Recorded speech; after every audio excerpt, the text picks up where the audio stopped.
Welcome you to all to the SSC class. In the previous class, we have started history chapter second, that is the establishment of the company power. In that class, we have read about the mercantilism and the establishment of company power. ठीक है, mercantilism क्या थी और किस तरह company power establish हुई थी India में.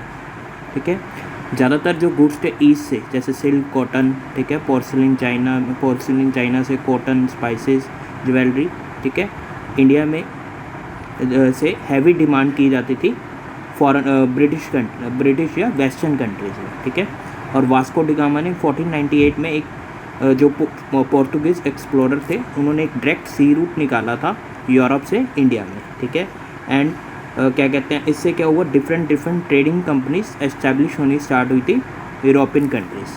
ठीक है, हाँ जी. नेक्स्ट हमने देखा था, और इन सभी अपॉर्चुनिटीज़ का इनका मेन पर्पस क्या था, प्रॉफिट कमाना. ठीक है, ज़्यादा से ज़्यादा प्रॉफिट गेन करना. लेकिन इससे क्या हुआ, एक small group of English merchants ने अपनी खुद की एक कंपनी बनाई थी, इंग्लिश ईस्ट इंडिया कंपनी. ठीक है, इंग्लैंड में 1600 CE में. ठीक है, उन क्वीन एलिजाबेथ जो इंग्लैंड की क्वीन थी, उन्होंने मोनोपोली पावर दी थी.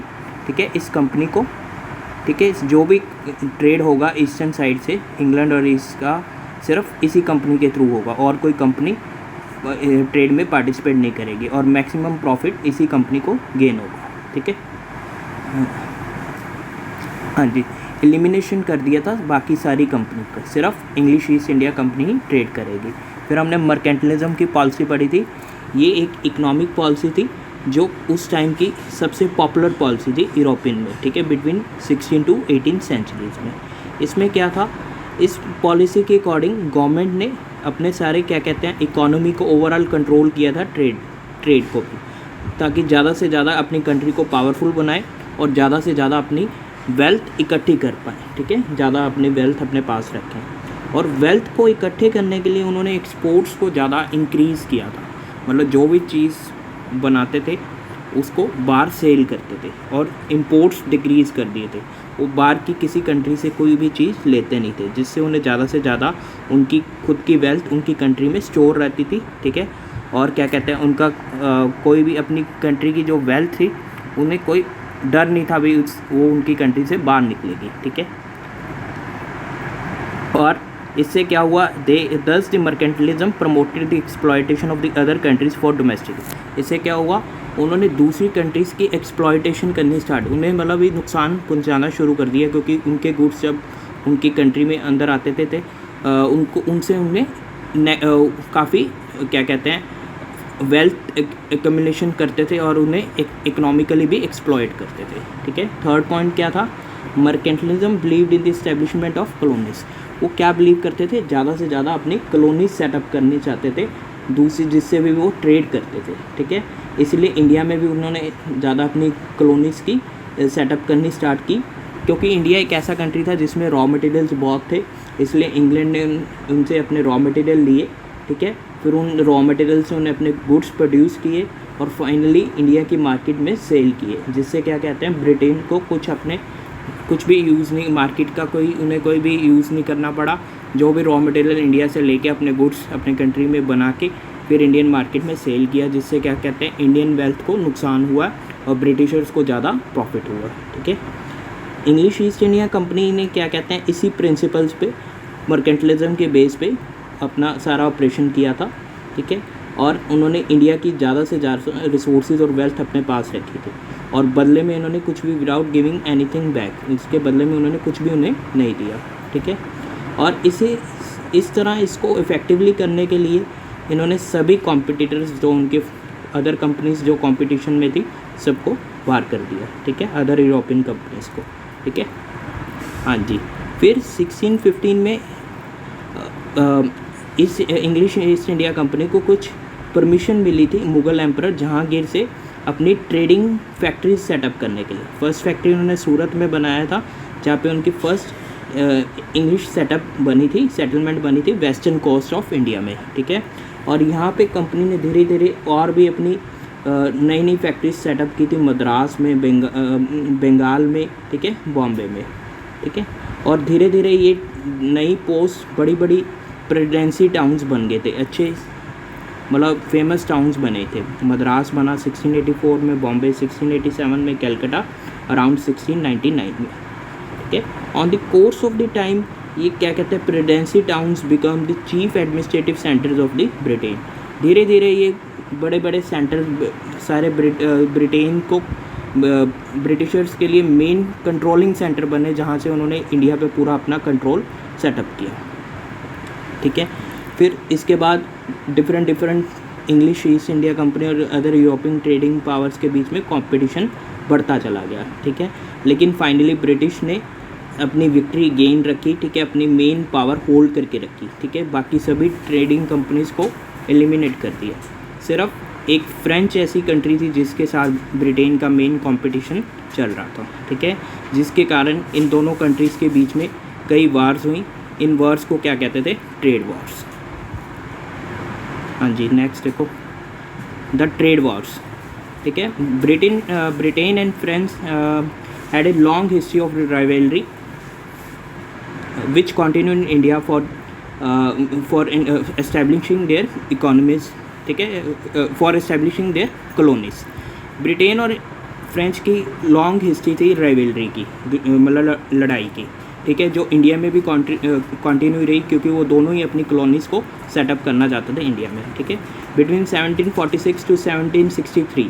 ठीक है, फावर्स फोर्ट 3 वार्स। इन दोनों कंट्रीज ने 3 लड़ाइयाँ लड़ी। ठीक है, अपनी सुपरमेसी गेन करने के लिए इंडिया में। ठीक है, first clash was took place in the Carnatic region. ठीक है, फर्स्ट यहाँ कहाँ पे लड़ाई हुई थी, कर्नाटिक रीजन में, मेन साउदर्न रीजन में हुई थी, इंडिया के कर्नाटका वाले साइड में, विच इज़ इसलिए इसको क्या कहा जाता, कर्नाटिक वार्स। इसमें मेन ब्रिटिशर्स के लीडर कौन थे, रॉबर्ट क्लाइव, और फ्रेंच के कौन थे, जोसेफ डुप्लेक्स। ठीक है, फ्रेंच को लीड कर रहे थे। और इसके बाद कुछ इंडियन रूलर्स भी थे, हैदराबाद स्टेट्स के।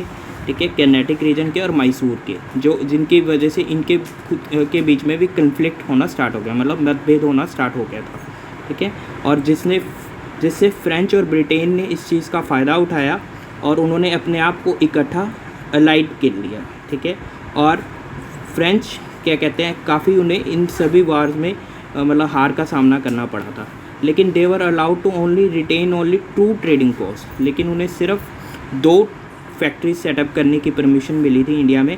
एक थी पौंडीचेरी साउथ में, तमिलनाडु वाली साइड में, और एक थी मैगोर। ठीक है, ये वेस्ट बंगाल में थी। ठीक है, सिर्फ यहीं, ये आप मैप में देख सकते हो, पौंडीचेरी एंड चंद्रमेगौर। ठीक है, they were only allowed to fortify these place. लेकिन यहाँ पे उन्हें कोई ज़्यादा परमिशन नहीं थी भी अपनी प्लेसेस को ज़्यादा स्ट्रॉन्ग बनाने, सिंपल अपनी फैक्ट्री सेटअप करने के लिए उन्हें परमिशन दी गई थी। हाँ जी, लास्ट टॉपिक हमने लास्ट क्लास में पढ़ा था, फ्रॉम ट्रेडर्स टू रूलर्स। ठीक है, ब्रिटिशर्स इंडिया में एज ए ट्रेडर्स आए थे, बिजनेसमैन बन के आए थे, लेकिन वो इंडिया की वेल्थ को इतना देख के, जितना उन्होंने सोचा था उससे ज़्यादा इंडिया की वेल्थ उन्हें मिली, इसलिए उन्होंने इंडिया को अपनी इंडिया में कॉलोनी सेटअप करने की मतलब भी मेन उनका मोटिव बन गया था भी इंडिया में हम कॉलोनी सेटअप करेंगे और इंडिया को ओवरऑल कंट्रोल करेंगे।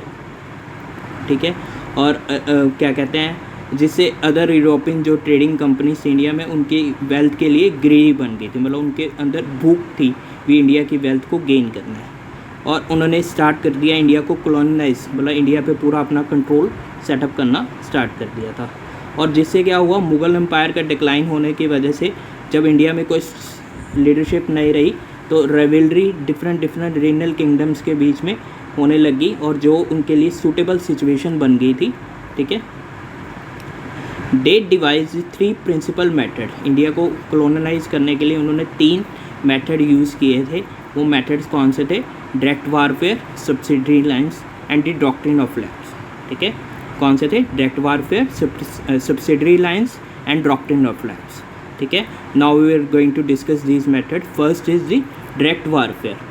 ठीक है, in the percept of the colonizing country, the British encountered resistance from the many of the regional rulers in India. This leads to the series of the direct war. India को Britishers का main क्या था, India को colonise करना, मतलब India को main अपनी colonies setup करनी, जिसकी वजह से कई इंडियन रूलर्स ने इन्हें रोकने की कोशिश की, ठीक है। उन्हें कई रेजिस्टेंस मतलब उन्हें विरोध किया, ठीक है, इंडियन रूलर ने, regional rulers of the India, जिसकी वजह से कई डायरेक्ट वार्स हुई, ठीक है। अब देखते हैं कौन सी वार्स हुई थी। 4-5 वार्स हुई हैं, इसके बारे में हम डिस्कस करते हैं। पहले थी बैटल ऑफ प्लासी, ये किस ईयर में हुई थी? 1757 में, ठीक है। हाँ जी। Bengal was one of the richest province in the Indian subcontinent and a important communication and important commercial centre. Bengal उस टाइम का बहुत पॉपुलर प्रोविंसेस था या स्टेट था, जो क्या कहते हैं इंडियन सब कॉन्टिनेंट में जो ट्रेड के लिए सबसे ज़्यादा पॉपुलर था, उस टाइम का कमर्शियल सेंटर था। The English East India company obtained the right to conduct trade in Bengal without paying any custom duties from the Mughal emperor Firuz Shah, ठीक है। इंग्लैंड जो इंग्लिश ईस्ट इंडिया कंपनी थी, उन्हें permission मिली थी, ठीक है, बंगाल में कोई अपना ट्रेड क्या कहते हैं कंटिन्यू कर सकते हैं, उन्हें उसके बदले में उन्हें कोई टैक्स नहीं पे करना पड़ेगा। किससे परमिशन मिली थी? मुग़ल एम्परर फर्रुख शाह, ठीक है, जिसका नेम है, ठीक है, मुग़ल एम्परर का। They exercise this rights through trade permits called districts, दस्तख्त। इस जो परमिशन थी ट्रेड परमिट्स, इसे क्या कहा जाता था? दस्तख्त, ठीक है। However, the officials of the company began to misuse these दस्तख्त for their private gain। लेकिन कुछ जो ऑफिशियल्स थे इस कंपनी के, उन्होंने इस दस्तख्त का मिसयूज़ किया अपने प्राइवेट गेन के लिए, अपने सेल्फ प्रॉफिट के लिए, ठीक है, इसलिए उन्होंने मिसयूज़ किया। The company also began to fortify its trading base in Calcutta. Company ने अपना फोर्टिफाई मतलब स्ट्रेंथ, अपने बेस को, जो ट्रेडिंग सेंटर था, उसे ज़्यादा मजबूत करने के लिए कैलकाटा में काफ़ी कोशिश की। विच लेटर बिकम द फोर्ट विलियन, जिससे क्या हुआ?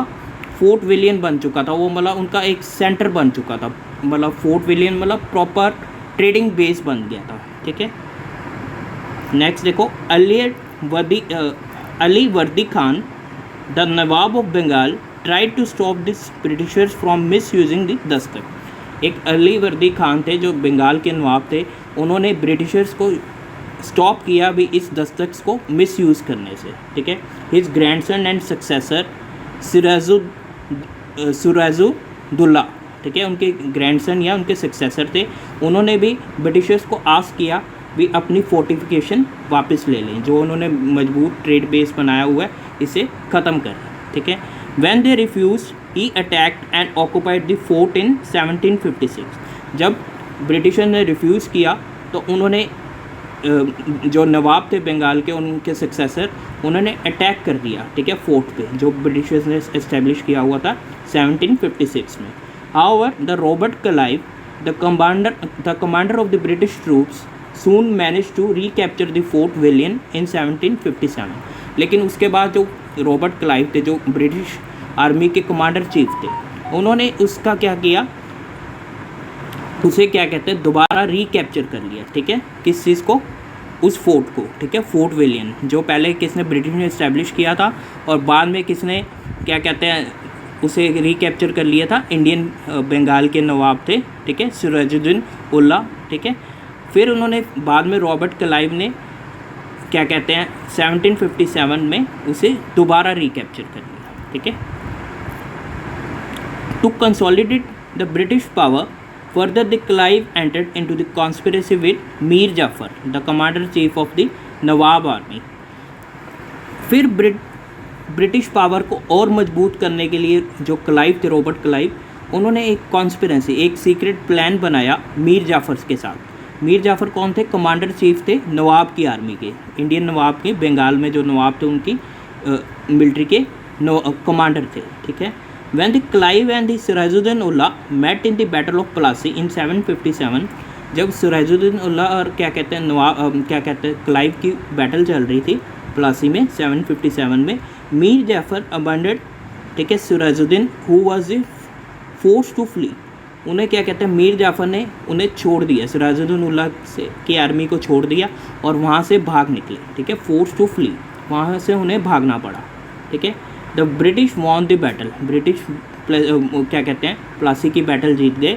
And Mir Jafar was made the nawab of Bengal, उसके बाद मीर जाफ़र को बंगाल का नवाब बना दिया। तो पहले कौन थे? पहले थे नवाब कौन थे? सिराजुद्दौला, ठीक है।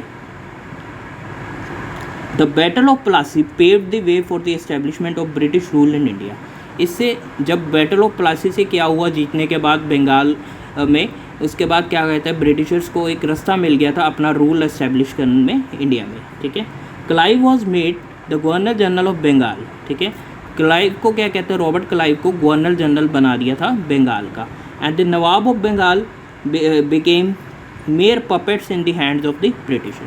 जो नवाब थे बंगाल के वो सिर्फ एक कठपुतली थे, मेन काम कमांडर गवर्नर जनरल करते थे, नवाब तो सिर्फ उनके हाथ में कठपुतली थे, मतलब जो गवर्नर जनरल ने बोल दिया वही नवाब को करना पड़ता था। हाँ जी, यहाँ पे एक पिक शो की गई है, Clive meeting Mir Jafar after the battle of Plassey. जब क्लाइव मीर जाफ़र को मिल रहे हैं बैटल ऑफ प्लासी के बाद में, इसकी पिक शो की गई है। हाँ जी, नेक्स्ट देखो, नेक्स्ट बैटल थी battle of Buxar. The Britishers soon replace Mir Jafar with his son in law Mir Qasim, ठीक है, इन 760, ठीक है, इन 1760। द ब्रिटिशर्स ने क्या किया, मीर जाफ़र को नवाब की पोजीशन से हटा के उनके सन इन लॉ को मीर कासिम को उस पोजीशन पे बिठा दिया था 1760 में, ठीक है। Mir Qasim try to make the officials of the English East India Company to pay taxes for their private trade. उन्होंने क्या किया, मीर कासिम ने फिर उन्हें मजबूर किया ब्रिटिश ऑफिसर को, ठीक है, जो इंग्लिश ईस्ट इंडिया कंपनी से थे, उन्हें टैक्सेस पे करने के लिए कहा अपने प्राइवेट ट्रेड करने के लिए, ठीक है। In retaliation the British remove Mir Qasim from the throne of Bengal. लेकिन उसके अगेंस्ट, उसके मतलब उसे उनके गुस्से में आके ब्रिटिशर ने मीर कासिम को नवाब की पोजीशन से हटा दिया था, ठीक है। बंगाल के जो नवाब पहले मीर जाफ़र थे, जब ब्रिटिशर ने उन्हें हटा के मीर कासिम को बनाया था, जब मीर कासिम ने फिर उन पे टैक्सेस लगाए थे भी अपने प्राइवेट ट्रेड करने के लिए, तो ब्रिटिशर्स को गुस्सा आया और उन्होंने मीर कासिम को दोबारा हटा दिया उस बंगाल के नवाब के थ्रोन से। Mir Qasim sought the help of Mughal emperor Shah Alam II and the nawab of Awadh Sirajuddaula, ठीक है। मीर कासिम ने मुगल एम्परर शाह आलम II की हेल्प ली और अवध स्टेट के नवाब की शाहुद्दीन उल्ला, ठीक है, शाह उल्ला, ठीक है। ये थोड़े नेम्स अजीब से हैं लेकिन प्लीज़ उसे ध्यान से पढ़ना। Their combined armies fought the British in the battle of Buxar. इन दोनों की आर्मी ने क्या कहते हैं ब्रिटिशर्स के अगेंस्ट फाइट किया। उस बैटल का क्या नाम था, battle of Buxar. However they were defeated by the British under the Clive and force to sign the treaty of अला, ठीक है। लेकिन ये फिर भी ये दोनों फिर हार गए, ठीक है। और ब्रिटिशर्स ने किसकी कमांडरशिप में, क्लाइव की, और उन्हें एक इलाहाबाद की ट्रीटी साइन करनी पड़ी, ठीक है। जिसके बाद क्या हुआ था, by which Shah Alam II granted the English East India Company the Diwani, ठीक है। उन्हें इंग्लिश ईस्ट इंडिया कंपनी को दीवानी किस चीज़ का बनाया था, बंगाल का, बिहार का और उड़ीसा का, ठीक है। This gave the British the right to collect revenue and administrate the civil justice in these regions. इससे क्या हुआ, ब्रिटिशर्स को राइट मिला, वो रेवेन्यू कलेक्ट करेंगे, टैक्सेस कलेक्ट करेंगे इन सभी स्टेट से, बंगाल, बिहार और उड़ीसा से, और यहाँ पे सिविल जस्टिस अपना खुद का एडमिनिस्ट्रेट करेंगे। जो भी जस्टिस है सिर्फ ब्रिटिशर्स के अंडर जो भी जस्टिस चलेगा ब्रिटिशर्स की पॉलिसी के अकॉर्डिंग चलेगा, ठीक है। Mir Jafar was put back to the throne, उन्हें फिर दोबारा नवाब बना दिया था, ठीक है, बंगाल का। Although he was made responsible for the administration of the province, ठीक है। The right to collect the revenue remained with the British. No doubt उन्हें एडमिनिस्ट्रेटिव पावर दी गई थी भी सारे प्रोविंस को कंट्रोल करना है, लेकिन जो टैक्स कलेक्शन की पावर थी वो किसके पास थी, अभी भी ब्रिटिशर्स की थी, ठीक है। And this was known as the dual system of government, इसीलिए इसे क्या कहते थे, ड्यूअल सिस्टम। ये आपके एक लॉन्ग क्वेश्चन भी है, what is the dual system of government. ये देखते हैं क्या था, British had the power and the revenue but no responsibility. British के पास पावर भी है, ठीक है, और रेवेन्यू भी कलेक्ट करते हैं, लेकिन उनके पास कोई रिस्पॉन्सिबल नहीं, कोई जिम्मेवारी नहीं है, ठीक है। While the nawab was responsible for administration but had neither the power और the resources to do so. जो नवाब थे, जो इंडियन नवाब थे, उन्हें रिस्पॉन्सिबल थे सारे सिस्टम को कंट्रोल करने के लिए, लेकिन उनके पास ना ही कोई पावर थी, उन्हें कोई रेवेन्यू को कलेक्ट करना, ना ही कोई रिसोर्सेज थे जिससे वो अपनी पावर को एक्सरसाइज कर सकते हैं। वो सिर्फ बस उन्हें अपनी रिस्पॉन्सिबिलिटी जो ब्रिटिशर्स कहते थे उन्हें फुलफ़िल करना था। It allowed the company to rob Bengal of its wealth. इससे क्या हुआ, उन्होंने बंगाल की काफ़ी वेल्थ अपने कंट्रोल में रखी थी, ठीक है, and resources without giving anything back in return. उसके बदले में बंगाल को कुछ भी रिटर्न में कुछ भी नहीं दिया, ठीक है। Most of the revenue collected was send to England. जो भी रेवेन्यू टैक्सेस कलेक्टेड होते थे वो इंग्लैंड में सेंड कर देते थे। The rest of the was use by the company to strengthen their political, military and trade interest in India. जो बाकी बचता था वो अपनी पॉलिटिकल और मिलिट्री ट्रेड इंटरेस्ट थे, जो इंडिया में जो भी उनकी मिलिट्री थी, पॉलिटिकल रिलेशन से इंडिया में, उसे स्ट्रेंथन करने में यूज़ करते थे उस रेवेन्यू को। हाँ जी, यहाँ पे देखो एम्परर पिक शो की गई, emperor Shah Alam granting the diwanis Bengal of Bengal, Bihar and Odisha to Robert Clive को ग्रांट कर रहे हैं, ठीक है, after the battle of Buxar. ये शो किया गया। हाँ जी, नेक्स्ट देखो, नेक्स्ट हुई थी एंग्लो मैसूर वार। ये कब हुई थी, 766 to 799। English East India company face the strongest resistance from the rulers of Mysore. उन्हें कई मैसूर के रूलर्स भी जो साउथ इंडिया में थे वहाँ से भी कई मतलब विरोध का फेस करना पड़ा था, ठीक है, मैसूर का। वो रूलर कौन थे? हैदर अली, ठीक है, followed by his son Tipu Sultan. Haidar Ali और उनके बेटे टीपू सुल्तान से। To gain control over the kingdoms of the Mysore, अपना कंट्रोल सेटअप करने के लिए मैसूर में द ब्रिटिश फोर्ट 4 बैटल्स। उन्होंने 4 बैटल्स लड़ी थी 766 to 799 तक, 1766 to 1799 तक, ठीक है। इन मतलब ये ऑलमोस्ट 33 ईयर्स में 4 बैटल्स लड़ी थी, ठीक है। Hyder Ali died in 1782 after fighting 2 wars, ठीक है। हैदर अली जी की डेथ कब हुई? 1782 में, ठीक है, जब उन्होंने 2 वॉर्स लड़ी थी, ठीक है। His son Tipu Sultan valiantly contributed the fight. वो ब्रेवली उन्होंने लड़ाई लड़ी, फाइटिंग की, but was defeated by the British at the Srirangapatnam, ठीक है, सिरंजपट्टनम, ठीक है। ये एक साउथ में एक प्लेस थी, ठीक है, वहाँ पे उनको क्या कहता है, डिफीट हो गए थे, ठीक है, हार गए थे Tipu Sultan. In the 4th Anglo Mysore war, 4th Anglo Mysore war में 1799, ठीक है। Tipu died defending his kingdom, अपने किंगडम को बचाते हुए टीपू सुल्तान की डेथ हुई, ठीक है। And the Britishers were able to gain control over the state of Mysore, जिससे क्या हुआ, ब्रिटिशर्स को फाइनली मैसूर स्टेट पे भी अपना कंट्रोल सेटअप करने के लिए पूरी परमिशन मिल चुकी थी। हाँ जी, यहाँ पे आप देखो, यहाँ पे पोर्ट्रेट है, टीपू सुल्तान जी का पोर्ट्रेट बना हुआ है, पिक शो की हुई है एक। फिर यहाँ पे एक पेंटिंग शो की हुई है, surrender of Tipu son to the British after the 4th Anglo Mysore, जब उन लोग सरेंडर कर रहे हैं टीपू के बेटे ब्रिटिशर्स को 4th एंग्लो वार के बाद, उसकी पिक शो हुई। फिर आई एंग्लो मराठा वॉर, इसमें कब से 1775 to 1818, ठीक है। दो the power of the Marathas had decline greatly after the 3rd battle of Panipat, ठीक है। 1761 में 3rd बैटल हुई थी पानीपत, उसके बाद मराठास की पावर धीरे धीरे डिक्लाइन होनी स्टार्ट हो गई थी। They were still the most powerful rulers in India, लेकिन फिर भी उसके बाद भी वो काफ़ी पावरफुल रूलर्स थे मराठास, ठीक है, जिनका क्या कहते हैं आज भी नाम जाना जाता है मराठास का। उस टाइम भी बहुत पावरफुल थे। Interference by the Britishers in the internal matters of the Marathas resulted in the 3 Anglo Maratha wars. Britishers उनके इंटरनल मैटर में दखल अंदाजी करते थे, ठीक है, इंटरफेरेंस करते थे, जिससे क्या हुआ, 3 एंग्लो मराठा वार्स हुई थी, ठीक है, फॉट बिटवीन 1775 to 1818, ठीक है। ऑलमोस्ट क्या कहते हैं, आप कह सकते हो 40 to 45 ईयर्स में 3 वार्स हुई थी, Anglo Maratha wars. The disunity among the Marathas chiefs enable the Britishers to inflict a crushing defeat on the Marathas.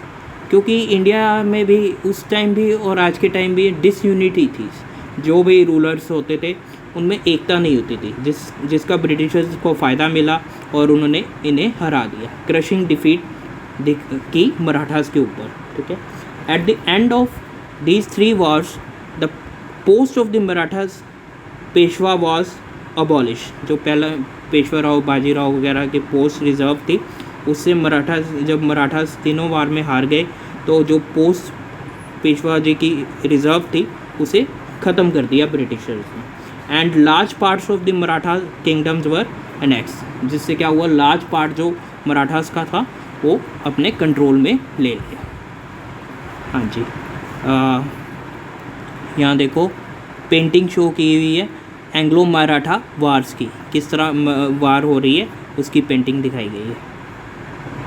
हाँ जी, यहाँ देखो लास्ट थी एंग्लो सिख वार। ठीक है, ये किस ईयर में हुई है, 1845 टू 1849, 4 सालों में। The Sikhs under the leadership of Ranjit Singh established the powerful empire in the Punjab region. ठीक है, इन द 18th सेंचुरी। जो सिख कम्युनिटी सिख्स थे उन्होंने किसकी लीडरशिप में, महाराजा रणजीत सिंह ने की लीडरशिप में उन्होंने कुछ पावरफुल अपना एम्पायर बनाया था पंजाब में। ठीक है, और 18th सेंचुरी में Ranjit Singh maintain the cordial relationship with the Britishers. उन्होंने अच्छे रिलेशनशिप अपने ब्रिटिशर्स के साथ बनाए हुए थे अपने टाइम में। ठीक है, after his death in 1839 the Khalsa और the Sikh army took over. ठीक है, जब रणजीत सिंह जी की डेथ होगी 1839 में, जब उसके बाद इसमें पंजाब में किसका कंट्रोल चला, सिख आर्मी का। ठीक है, या खालसा का।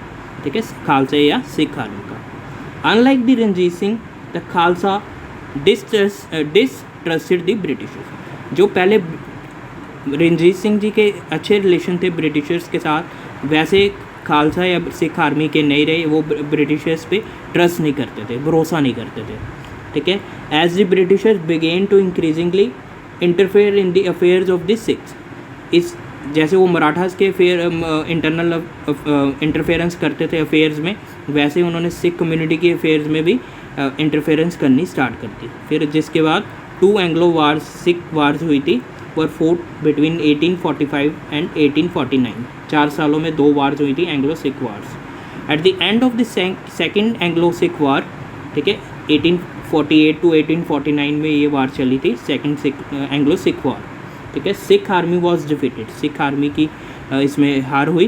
ठीक है, and the British made the Punjab their vassal या सबऑर्डिनेट से, उन्होंने ब्रिटिशर ने पंजाब भी अपने कंट्रोल में सेट कर लिए थे। ठीक है, हाँ जी, यहाँ पे देखो महाराजा रणजीत सिंह की क्या कहते हैं पिक शो की हुई है। ठीक है, इससे हमें क्या कहते हैं ये पता लगता है भी किस तरह डायरेक्ट वारफेयर से ब्रिटिशर्स ने अपना कंट्रोल सेटअप किया था। ठीक है, हाँ जी, बाकी क्या कहते हैं सब्सिडरी लाइंस और doctrine of lapse we will do in next class.